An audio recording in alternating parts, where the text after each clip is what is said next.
Moms, I love this podcast today. This conversation with therapist Anna Richter shares a creative way to connect with your kids in a unique direction that I never thought of before.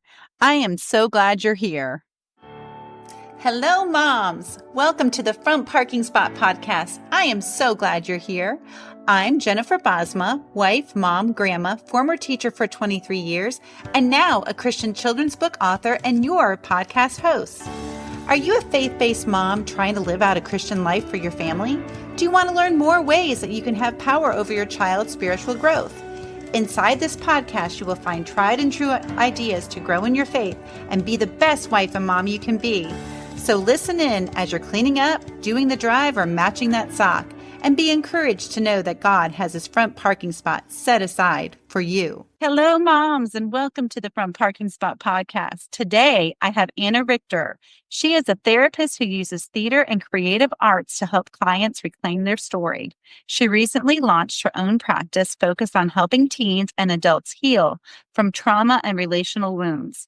Relationships are central to her work, and she strives to help every client feel seen, known, and cared for. With a background in play therapy, Anna also enjoys supporting parents as they navigate the important work of raising children. She has found that all people, from young children to adults, need support to thrive and can benefit from more opportunities to play, explore, and create. Anna is a mom of 3 and a military spouse outside the therapy office. She loves a good story, traveling to new places, and spending time with her loved ones outdoors. You can read more about her practice at annarichtertherapy.com. Welcome, Anna. Thank you so much. I am so glad to have you. What we were just talking before the show started, you are something that moms really need. Tell us what you do. Yeah, so currently I work remotely as a therapist and I work with teens and adults. And I view my role as walking in partnership with people. So whatever they come with, whether it's trauma or they're struggling with a parenting challenge, I'm there to partner with them and help support them through the things they're walking with. That is amazing. I know so many situations when people may pop up and say, hey, what do you think about this? Or they lost a loved one. And, and I'm to know that your therapy exists, that people can go. It's okay to go to therapy and it's okay to read, to not just get a book, but to actually seek you out. What are you doing? What would you do in a therapy session, Anna? That is a great question. So I am both a drama therapist and then I also do more traditional talk therapy. And so the way I work really depends on the person in front of me. So if somebody is more comfortable talking, we just really focus on building a relationship together and getting to know each other. And from there, I'll use different interventions. Like, let's say they're really struggling with their thought patterns and they have a lot of negative thoughts and beliefs about themselves. We might really focus on that. But if they're in a space where they're feeling like, man, I'm a mom and there's no space for me to be me, and I just kind of want to connect back to myself, we might do some creative exploration to help them have that space to be them. I love that. And I love because moms have to know it all, have to do it all, have to kind of have the answers to all. And sometimes moms just need that help and need an outlet. Yes. I think it's so important that moms feel like they have help available because we're all navigating everyday new situations. Like, you've never parented a toddler before you parented a toddler. And why would we know exactly what to do in every situation we encounter as parents? And and every day something will change, and you're like, okay, I used to have the answers for this and now I don't. I was just talking to a friend yesterday who was talking about the challenge of raising tweens, the 12-year-olds. Mm-hmm. And I know you're getting close to that with your oldest. And she was just saying, it was so easy when they were little. And Anna has a spectrum. She's got the tweener and then she's got the little toddler. When they're little, they are, it's all physical. Everything you're doing for them is physical. You're helping their physical needs. You're feeding them. You're putting them to bed. You're doing baths. You're doing that type of thing. But as I get older, it goes into the mental realm. And it's not so easy. And this same mom was saying, it was so easy when they were little. Now I'm getting into she's a 12-year-old. And now things are just not as easy because they're asking these hard questions. So how do you navigate that with moms? Yeah, that's great. I actually love working with tweens because they are so interesting and they have so much going on. I mean, for parents, I think it's twofold. So sometimes I do work with moms that's really focused on the mom and how she's doing in her life and whatever it is she's got going on. Sometimes I do parent coaching where it's really focused on a particular challenge that they're having with a child and we really work together in partnership to figure out how to navigate that.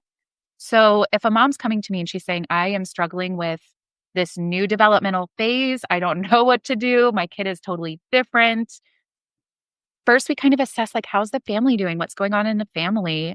And focus again on that relationship, like getting to know you and your family. And then we'll talk about some different strategies. Maybe we'll talk about child development and normalize some of those changes and talk about tools and strategies to navigate, yeah, how to show up for your child emotionally when their emotions are going all over the place.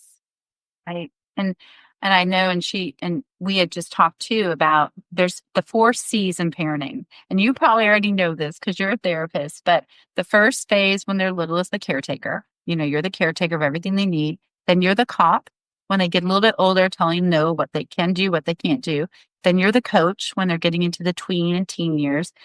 And then if you're in my stage, I'm the consultant. And as a consultant, as an older, mom and grandma, the question is, do I hug, help, or hear you? Because when you're older like me, I'm in the stage that I still think my kids are little and I still think I have to like solve their problems. But no, I'm the consultant. Do you want a hug? Do you want help? Or do you want me to hear you?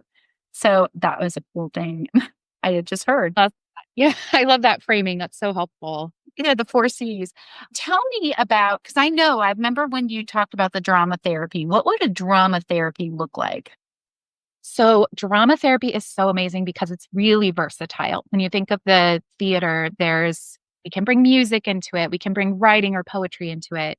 So, it looks different with different people. But two things that I think are really unique about drama therapy are first, that it can be embodied. So, we can do work not just from like talk therapy or talking about problems, but really experience things that are going on in your life, maybe through role play or improvisation. And more research is showing that trauma lives in the body. So having interventions available in therapy that allow us to be in our bodies is a really helpful way to address that. And drama is also, as an art form, really experiential. So again, we can bring problems into the room in a safe way where I'm there to keep it safe and make sure that it's not overwhelming, but where we're not just talking about things theoretically, we can actually address the emotions that come up for you in different situations. So do you use a lot of drama therapy with adults or like teenagers more? Really with all. So I have a background doing play therapy, and that is more focused on younger kids and tweens and teens, but drama can be useful for any age. And for adults, it might not be drama therapy every session, all session, but we might do a writing exercise or an art exercise to help you think about something in a different way, maybe look at a problem from a different perspective. So it's something that I really weave together with other techniques, but I found that a lot of adults have been able to engage with things in a totally different way when they're working creatively. So do you give them, I used to love drama. I used to do plays in high school. So I'm thinking like, do you give them like a skit? Do you say, okay, you're walking into a convenience store. They don't have what you're looking for. How do you react? Do you give them like a scenario?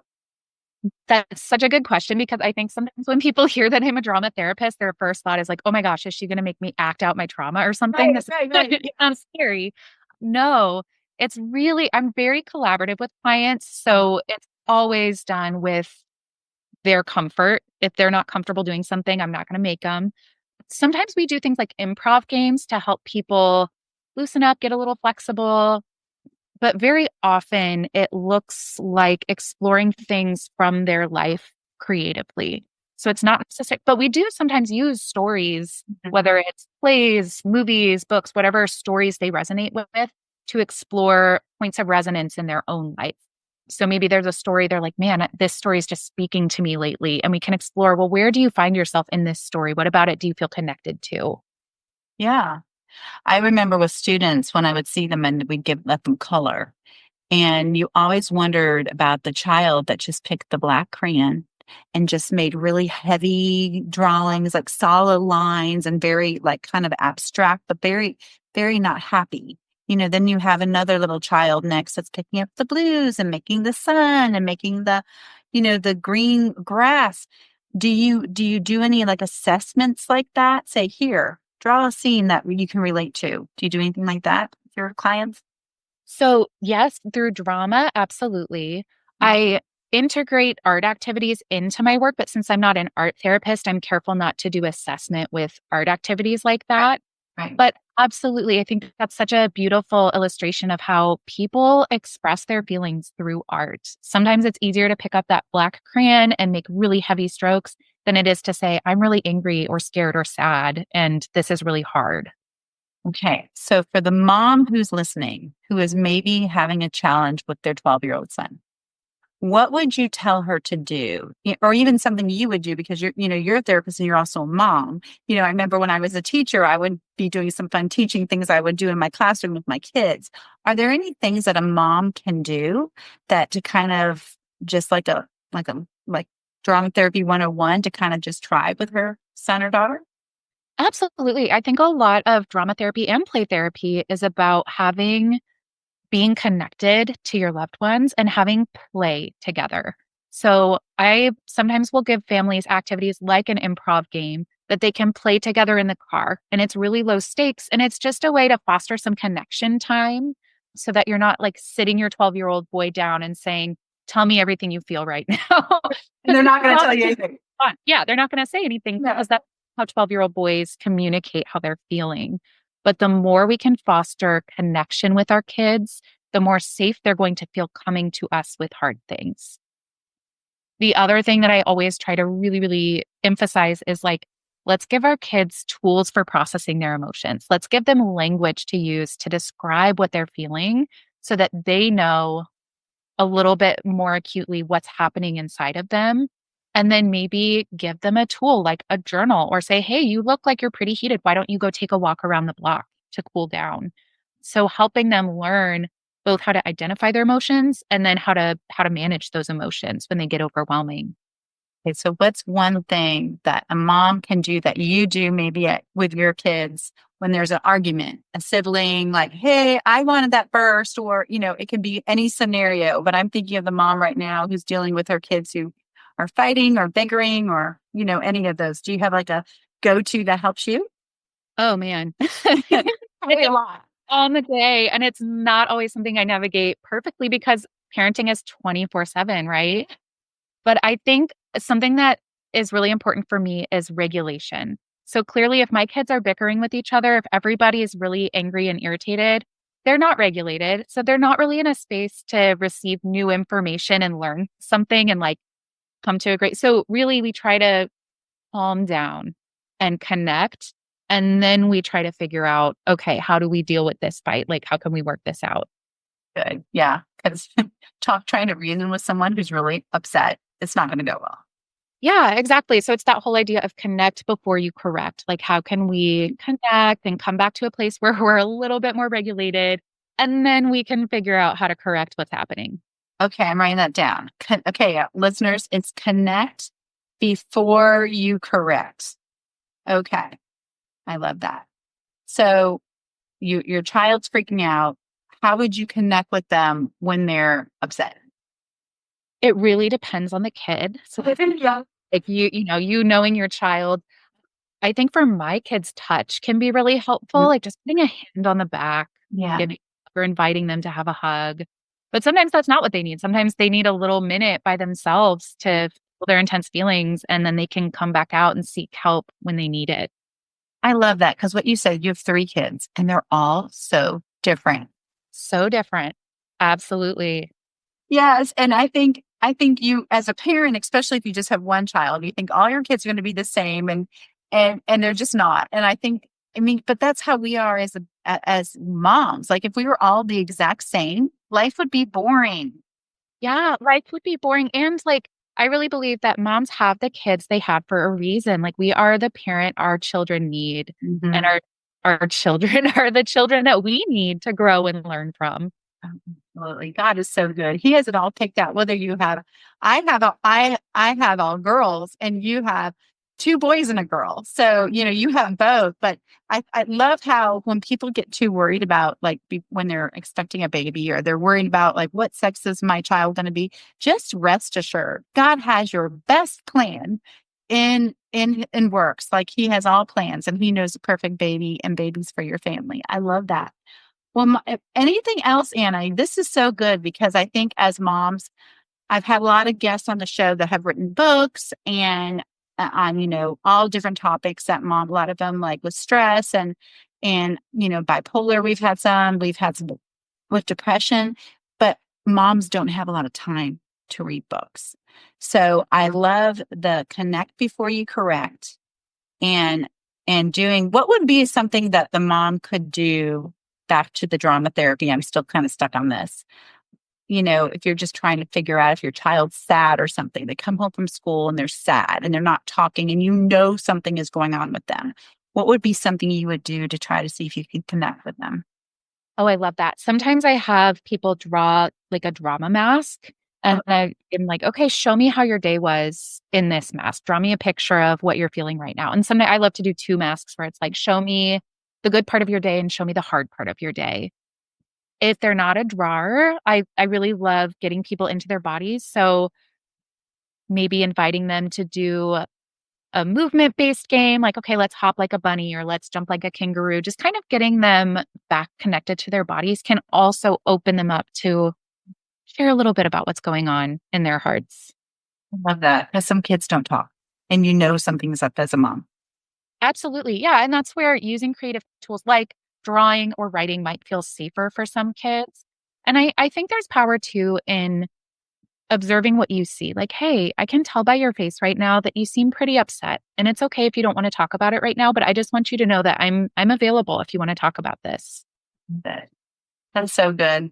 And especially I think if like I have daughters and they're way more talkative, but sometimes I've heard sons aren't as talkative. Now, is your daughter more talkative than your sons? If you get my 7-year-old in the right mood, he will chat all day long. But generally, yes, I would say she more readily, like he needs a snack, and he needs a minute before he wants to unpack his school day when he comes home. Right, right. And they get hangry. They're like, I'm hungry. Absolutely. Yeah. He's great.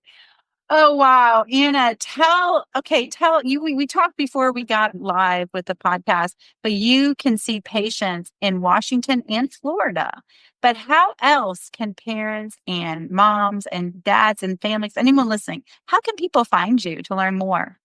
Yeah, so you can learn more on my website, annarichtertherapy.com. And I have a page on my website that talks about drama therapy and some of the other tools that I use. So if you're curious about that at all, I invite you to come check it out. I'm also on Psychology Today, and my contact information is also on my website. So if you live in Washington or Florida, I'm licensed in those places. But if you just want to connect and maybe ask a question, I always invite that connection. I love that. Oh my goodness. And this is such a different realm. I love because this is something that I don't know anything about. And when we met and I knew that you're a therapist and what you're doing with families and the connection here for this podcast is so good because it is a different avenue, to explore, especially and that connect before you correct. I love that. Well, Anna, thank you so much for being here on the Front Parking Spot podcast. It was a joy to have you. Thank you so much for having me. This was really fun. Yay. Thank you, moms, for being here today. Well, mamas, thank you so much for joining in. I know you are super busy doing all the things that can consume your day, but you took a couple of minutes to learn how God wants to build you up in your faith, family, and life. And He wants to applaud you for this. Please subscribe and review my show. This helps other moms tune in as well. I'd love to connect with you on Instagram at Front Parking Spot, on Facebook at Front Parking Spot Mom Community, or my website at jenniferbosma.com. Have an Ephesians 3:20 type of day, mamas, and be encouraged as you go for the front parking spot in your life today. God bless.